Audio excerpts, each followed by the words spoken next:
My neighbors were throwing out this table. It probably doesn't look like super special, but it was out on the street. And I looked it up. It's a Herman Miller.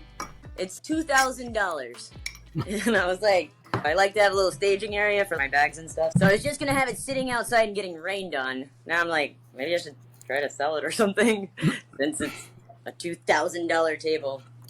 It's now the most expensive piece of furniture in your house. Well, when people walk in, I like to have something that takes the breath away. Yeah, like this super generic table. I don't know. It looks so boring to me. Like, I mean, it's nice, I guess. Yeah, Herman Miller, that's like office furniture, right? So they can charge the office market. I've got a new thing to show you. Oh, this is exciting. The tension builds as Kaylin. Yeah. This is not zero, but I did get a new Mountain Dew. Ooh. This is called Voltage. It is dew charged with raspberry citrus flavor and ginseng and other natural flavors. So we'll see. Because that sounds not too different from raspberry lemonade. Yep, like we're going to need a report back on this. It's full calories, so this is like my meal for lunch or something. 290 calories for this. They must have a zero, right? I would think so. That's good. I really like that. What's the name of it? I'll write it down. Voltage. Voltage! Yeah. Mountain Dew Voltage. I did put in my complaints with Mountain Dew, their product locator, but they're like, we're working really hard to fix this. Well, there you go. I washed my hands. Right. Mountain Dew, you are dead to us. Except for Voltage. We like that. Voltage is nice. And if you ever bring back Spark, zero, I'm in. And if you'd like to sponsor the podcast, then we're super in, yeah. We will drink whatever shit you send. Yeah. They have so many flavors. I'm like, why are you guys spending so much on all these new flavors? There's one that's bright red. There's the original Mountain Dew Zero. There was one that looked like Mountain Dew, but was more white on the bottle. I don't know. Like this they're taking a spaghetti strategy. So they're throwing the spaghetti at the wall to see what sticks. And any flavor that Kaylin Kimmel likes, it's out. Done. Kiss of death. They got the email from Diet Coke Splenda. They're like, don't keep this thing around. Kaylin Kimmel will buy the crate. But I happened to be at Walmart, and I thought of our hopeful sponsors, BP's parent company. Remember, this was one of their other businesses. And I was like, sure, I'll spend $1 on this at Walmart. A baby burrito bowl, which sounds awful. Beans, quinoa, and vegetables, and mild tomatillo vegetable sauce. I am not going to eat it and report back. I will maybe send it to my sister to feed to my nephew. We'll see. I thought you were going to start a museum or something of... Maybe. I could have a wall of shame of sponsored products. So every week, Andrea's like, well, what's Kaylin up to? And I'm like, I don't know.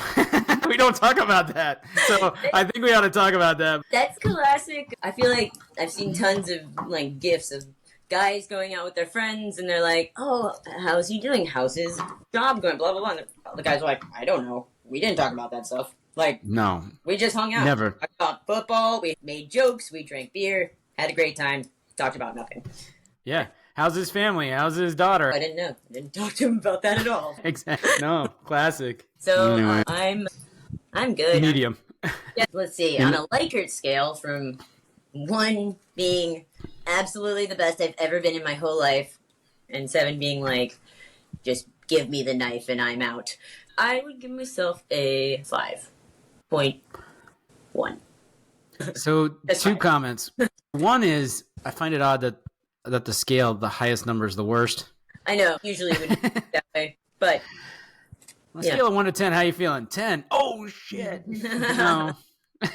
Yeah. And then where do you think your natural set point is? Because I would think it's probably in the vicinity of 5, right? 4? At medium at best? I would say I've been in the 3 to 4 range. To reverse this. Medium. Scale. 7? Yeah. 7 is great. 1 sucks. And I would say I'm currently a 3, and I would be a 5. I got totally bewildered by the scale there, but what I'm hearing is you're like medium usually, and right now you're a little below average. Yeah. I mean, the scale is kind of extreme. Like, 1, I would not change anything. Life is perfect, amazing, right. Love it. Other end being, I will die as soon as I can manage to find him. Then... Seems like most of humanity would be in the 3 to 5 range on that scale anyhow. Right. I mean, I don't think that you're wrong, right? Like, I talked with Adam a while back, and he was like, yeah, I have a friend who just every now and then he'll work for like a year, and then he stops working for a year, and then goes back to work. I'm like, he and I should be friends. I don't know what his orientation is or anything, so Adam's my gay hubby, so who knows? You should not marry that man, whoever that is, dude. No. There cannot be two of these people in a relationship. I'm friends with him, and hopefully he's gay, and then we can be besties, and you know. Hopefully he's gay. Oh, please let him be gay. So the compounding piece right now is that while I have been working to find a job and applying for lots of jobs, interviewing some places for months on end, it seems, I definitely feel like my self-esteem is generally not driven by work. Yeah. That said, like, I also do want a paycheck that I feel is commensurate with my fantasticness, which would be like in the low to mid hundreds. Like, I'm low to mid hundreds, fantastic. Yeah, right in that sweet spot. 125, and I'm like, oh yes. I don't know. I get very heartbroken when I think about my last job because I loved my boss so much. I would work for her again in a second. Her name was Queelan. My name is Kaylin. And then she hired Corwin, and I was like, what the heck? Like, no one else on the team, everyone's name must end in win. Yeah, she was great. I, loved working with her. And with very few people would I say I love working. I don't know the timing on this, but at some point maybe you should just reach back out to her. I have. Optum just has hiring freezes because, you know, they had record-breaking years the past couple of years on revenue. So right. Not hire anyone. Apparently, hiring managers have to justify that there will be an ROI of 4x their salary if they're even going to make the case for hiring a single person. I'm like, cool. Deuces. Anyway, I'm still having fun, though, and keeping my chin. Yeah. Finding tables that are $2,000 out on the curb. My therapist told me to make a schedule for myself, and I did. This is my usual Monday through Friday schedule that I'm going to do. And I've got a 2-hour block for podcast stuff and investments and money and social media stuff for the podcast. That's every day, Monday through Friday, that I'm going to be dedicating in the 2 hours. So, do 2 hours every day. Nice. That's my goal, because I need to be a good contributor. I found something that last week on... Hang on, I gotta get my phone. The whole reason that I have 2 phones is so that when I can't find one phone, I can call. I'm not even joking. My call history is like me calling me. I don't know if I can tell in this, but... So I tried to put on a more fun, colorful shirt. But then I'm like wearing pajama shorts. I'm like business up here and sleep downstairs. The mullet outfit. Yeah. Reverse mullet, top exactly. All right, this isn't working. I can't remember which site it was now. Udemy? Have you heard of this site? Yes, but I don't know what it is. It's tons of classes and stuff. There's right. I ended up there because I was like, maybe I should get my PMP certification. Anyways, signed up for a ton of these classes. 36 classes in total.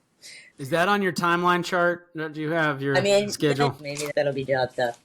And this podcast thing, the podcast 2 hours has optional other activities. Yeah. But the ones I watched, a lot of them start with who is your target audience. So this is marketing 101, and I'm like, right. I don't know. People like our parents. Will they listen to us? No, not our parents. Not a chance.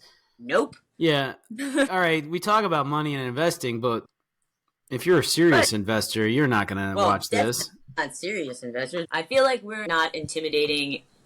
Here's regular people being honest about money and investment stuff, things that are confusing and kind of awkward. And also, I think a lot of people either have never really looked into their investment stuff. They get to a company and they're like, whatever the year is that I'm retiring, set me up with that plan, and I will never look at it again. When they're young, at least. Yeah. Plenty of people, I think, do that. But, I mean, I don't know how many of my friends I have been like, hey, by the way, you should be setting aside some money for retirement every month. I've heard a few different rules on this front, but 15% maybe was a good starting point. People are like, what? I'm like, yeah, you should do that. That's important for your retirement. My friend, one point she just decided, I don't want to work. And so she quit her job. She's like, I think I'm going to cash in my 401k. I was like, please don't do that. That's a mistake. And she's like, but I mean, it's just sitting there. And I was like, yeah, so that when you're old, you don't have to work. So anyway, against my advice, she cashed it in. 40% went to the government, and then the next week, she found out she was pregnant, and her husband wasn't working either at the time. I was like, oh my god. Okay, can you get your job back? And she's like, I don't want to work there. And I'm like, you need a job. One of you has to work. You bought a house like a year and a half ago.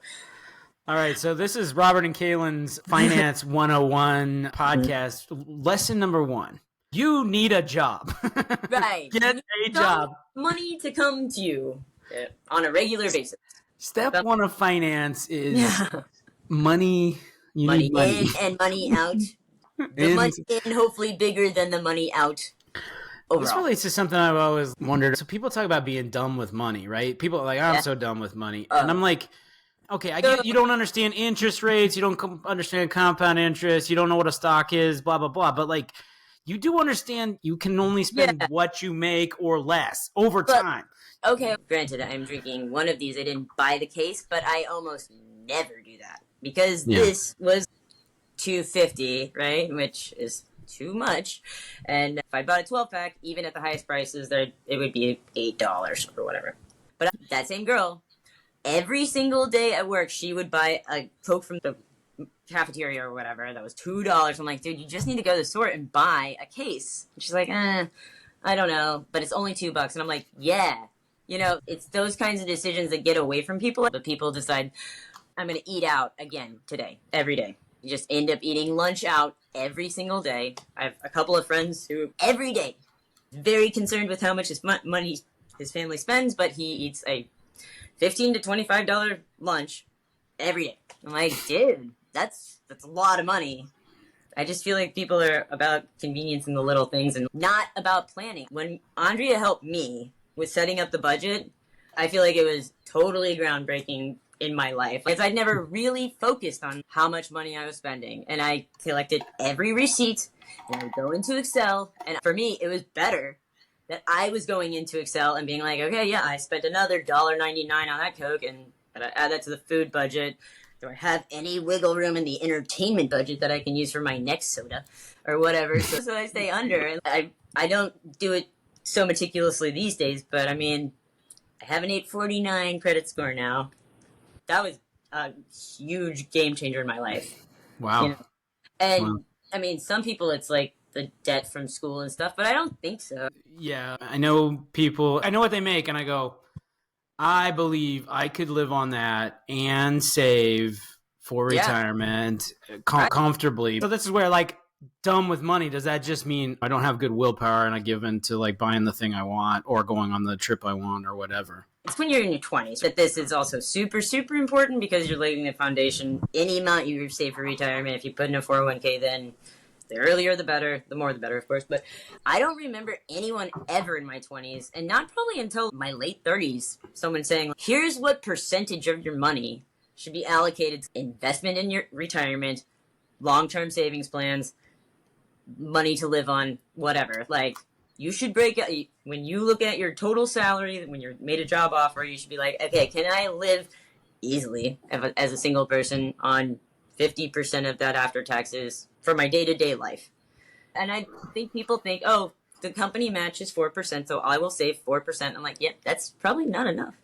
I remember my first day of college, there were a bunch of credit card companies where you could sign up for your first credit card, and a lot of people I know signed up immediately at 18 for their first credit card and had no idea what the implications were there. And I've had a couple of friends declare bankruptcy.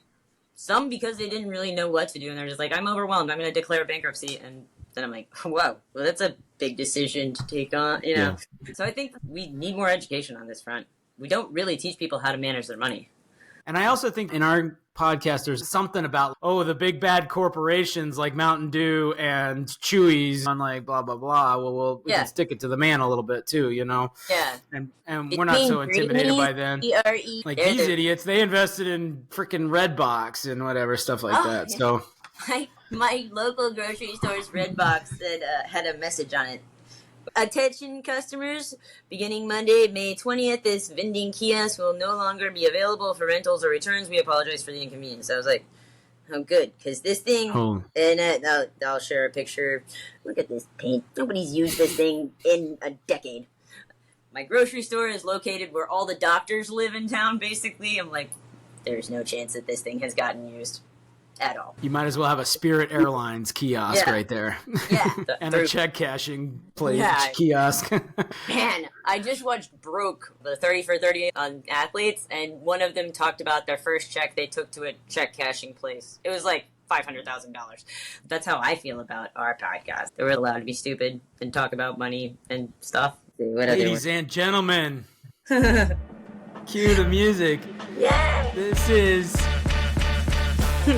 Robert and Kaylin Get Rich, a podcast where you are allowed to get stupid and talk about anything you want. We try to make people feel more comfortable about their insecurities with money and investing in business and all of the above, because we have many insecurities about money and investing in all of the above ourselves. One thing we have super insecurities about is providing investment advice, so this is not that in any way. No. Nope. And also, while you're here, why don't you smash the like buttons? Just smash it. Subscribe, give us great reviews. Like, and you feel comfortable. Be sure to like us. I noticed on these podcasts, nobody just says, hey, would you press the like button? You have to smash the like button. Oh, yeah. Just smash that button. Anyways, this is hardly smashing something. Anyways, I'm not like, I know. I'm like, what do you want us to do? Like, freaking break the screen on our phone liking this? Yeah. Right? Yeah. I don't know. That's what you do. You smash it. Right. And tell all your friends and family about us, because we're the best. We're like tell everyone you know. The dream brother-sister relationship here. Oh, speaking of that relationship, my name is Robert Kimmel. I'm one of your hosts. And I'm Kaylin. We're not good at this. We're as good at this as we are at investing, and that's why we think we have a lot of fun and are funny. And my co-host is Kaylin Kimmel, my sister. Yes, embracing flaws. All right. Well, speaking of embracing flaws, it's time to check in on the Get Rich portfolio. Oh, yes. Which is right here. Kaylin, we had a strong week here. We've been doing pretty good. I mean, this is the day gain on Friday, which killed it, 0.05% up. We made $3.67. Hell yeah, we did. So we're not going to live on that anytime soon. But our total game is up 2.54%, which is really solid. Who's coming in strong? Oh, I know. You guessed it. Chicken Soup for the Soul. Heck yeah, Chicken Soup for the Soul Enterprises. Why did we not actually buy this? I guess we should have. I mean, we saw their charts. They continue to go up. I'm going to buy some right now. I guess. You've missed the wave. The other one that's a big, strong performer is Novo Nordisk, as we knew from the start.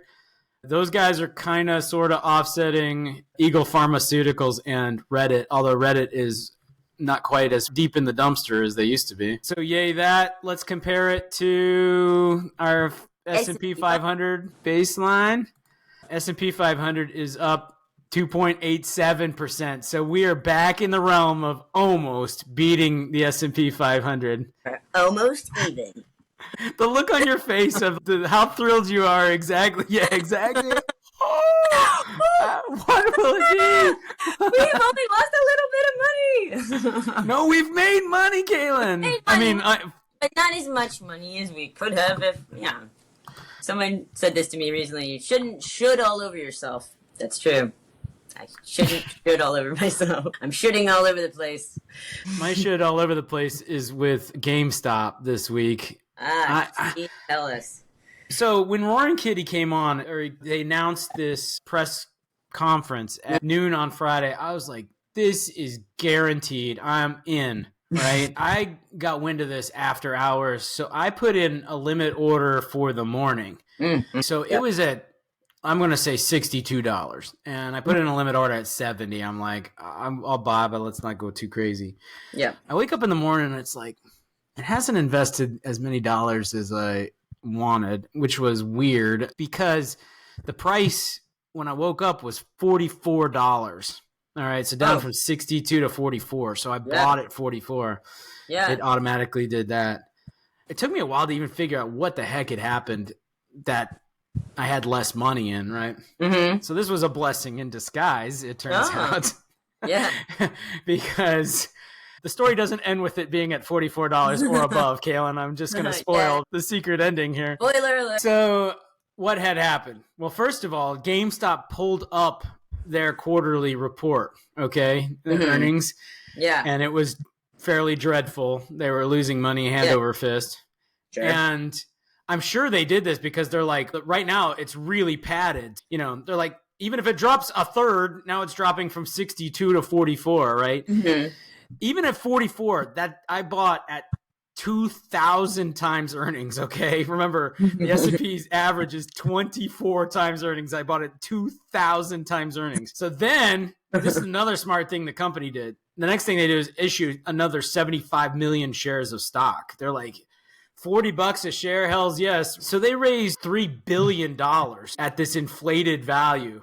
Wow. It's very, very smart, right? Yeah. Good for them. I mean, honestly, I feel like GameStop, there's a lot of companies that I feel like could be GameStop, where I'm like, I don't know how you're a company. I don't know.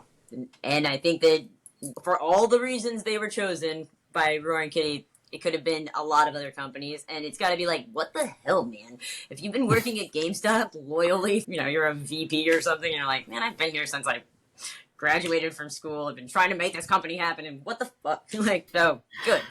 Next thing you know, we got like free money, $3 billion just dropped in our lap. So we might as well cash on it in, you know? So this thing, it's down and sliding, but I'm like, okay, but Roaring Kitty's going to come in here and, you know, this thing's going to pop and go to the moon. I'm still a buyer. I'm almost like, I think I'm going to top this back up to where I wanted to put in. But then I'm like, nope, I've learned my lesson from FFIE. You buy in once and you stick with it. That's it. And of course I had to stop, but it was pretty low. I was like, I'm willing to lose half my money here, right? That was my stop loss. Anyway, it's sliding. It's down in 39 type territory, right? His thing's at noon. Mm-hmm. Noon comes, noon goes. On all the chat boards, the people are like, is this guy going to show up? And the bears are like, this guy, he's not even coming. This is what a joke this is. Anyway. Yeah. Then the worst thing happens. He actually comes on. He comes on. I don't know if you can tell, but he has bandages on his face here and here. And he has bandages on his headband and on his sleeve. That like mark on his sleeve is a bandage. And he starts talking and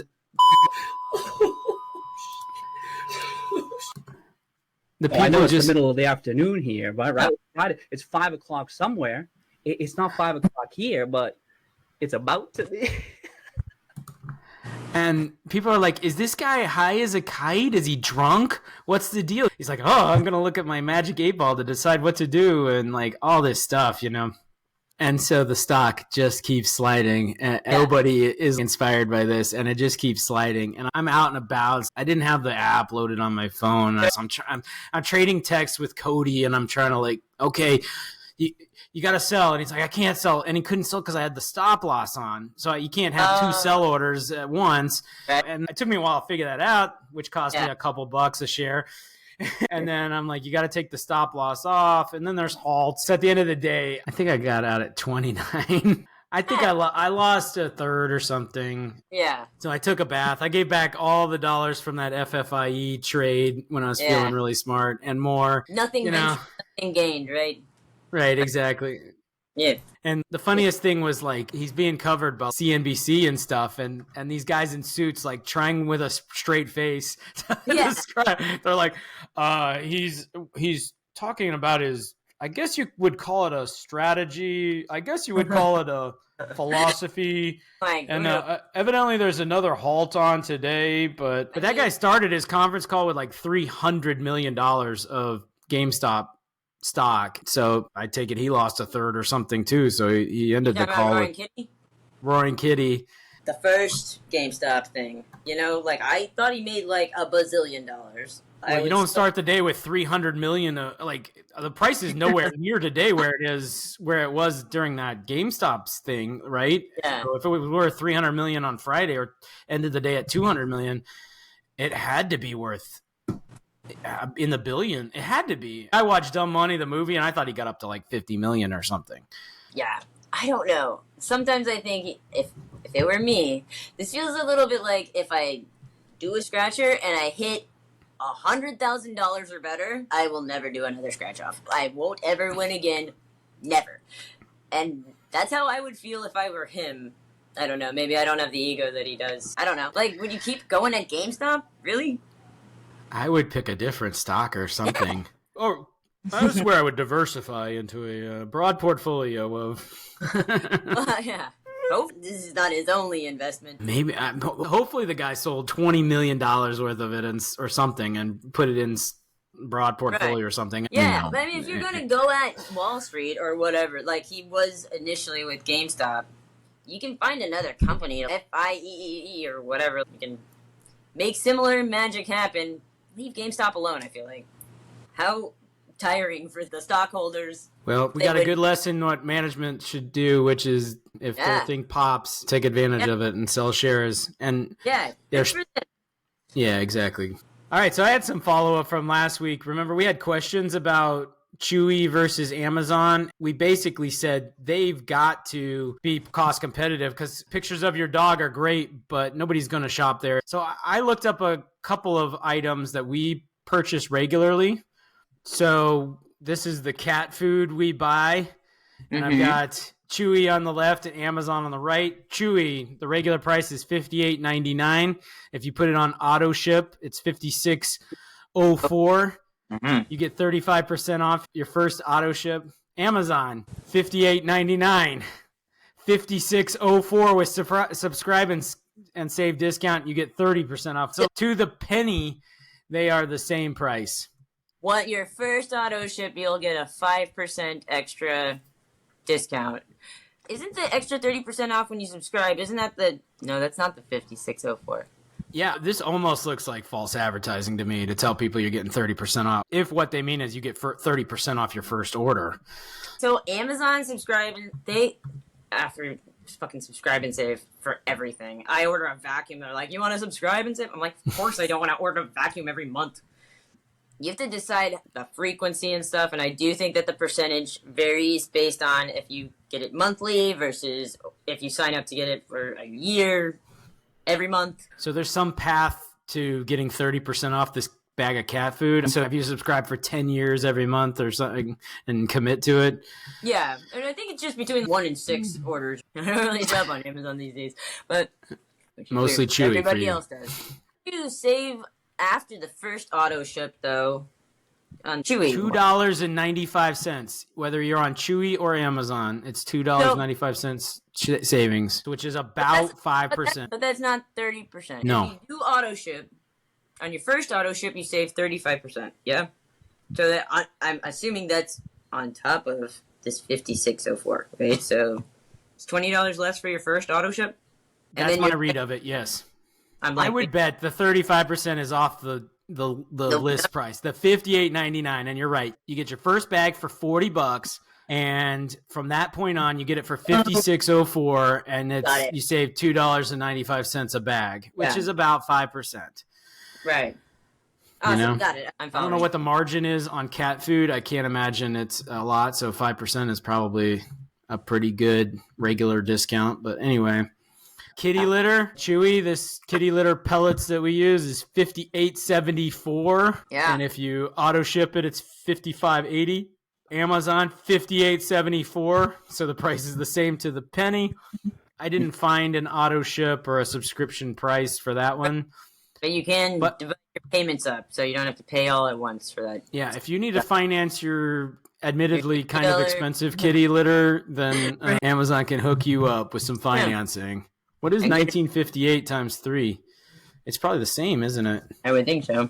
Oh, so it's like free financing. Why wouldn't you do this? I feel like lots of things do this nowadays. Like phones, they're like, you can have payments that will go for the next 2 years at 0% interest. I'm like, well, yeah, why would I part with my $800 to $1,000 right now when I could just have that happen every month for free? I'm actually kind of pissed about it because if I pay up front, I should get a discount. Amazon's ripping me off here. You're picking my pocket selling me kitty litter for the same price as some bozo has got to spread the payment out over 3 months. $3 back. You changed this monthly payment, this 3 payments of, it should be $18.58, not $19.58. Is this going to be another sternly worded letter? Absolutely. Amazon, what are you doing? Jeff Bezos, get it together. There's one cat who needs to get it together right there. Yeah. Come on, man. Did you learn nothing after your $55 billion divorce?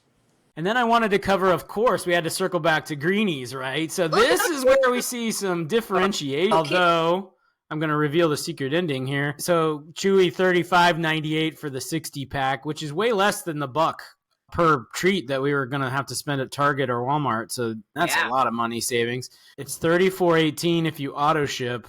Amazon's $32.98, so that's $3. Yeah, and $31.33 with subscribe and save. And you get a $3 coupon. Yeah, but I think that price includes the $3 coupon because that $3 is the difference.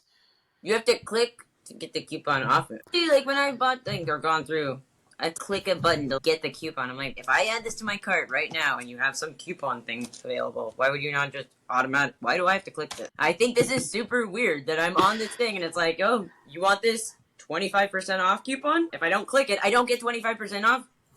Price discrimination against people who are too lazy or too dumb to click on the thing, or it's like a bait and switch tactic. Basically, no, I did it with my LED mask that I got, and it was a pretty good coupon. It was like 40% off or something like that, and they didn't change the price on me. It was legit 40% off of whatever the original was.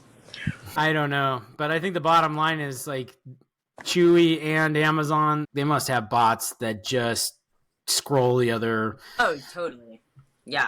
And just make sure that total price parity. It's just like the gas stations across the street. They have the exact same price. So this continues to leave a mystery to me why you pick Chewy over Amazon or vice versa. I had one more. My dog takes gabapentin before the vet visit. Right. You need a prescription, obviously, but I found gabapentin on Chewy. I didn't find it on Amazon. So that's one differentiator. Yeah. From what I recall, even with flea and tick medication, or the heartworm medication, when I ordered from Pet Supplies, discounted arethebestonline.com, or wherever it was, they had to actually talk to my vet. They had to verify that there was a prescription, and I do not think that Amazon does this. I think this is changing. Amazon has a whole new health area that they're getting into, but I don't know what all they plan to do. Besides take over our lives completely. Well, so this is one differentiator, but it's hard for me to believe that this is the thing that draws people to Chewy. It's got to be a tiny amount of their sales compared to dog food. Okay, so I'll go to Chewy for my medication needs. That's what I did with the stuff that I was ordering for Ash, which was the flea and tick medication and heartworm medication. Those were the only prescriptions I ever got from there, and I never ordered treats or food or any other dog accoutrement. Because it made no sense to me. G-N-I-E-S? God. I get mad every time I think about that stupid commercial. Did you just say G-R-E-E? Oh, still worked up about it. Makes you nauseous. Oh my god. 3 times in a row? It's like the bad experience some people have with tequila you had with Greenies. Yes. Because you didn't consume them. Yeah. Do you have anything else before we... This has been a production of Robert and Kaylin Get Rich.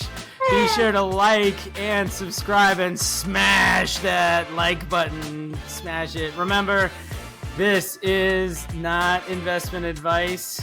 We'll be recording again on Wednesday.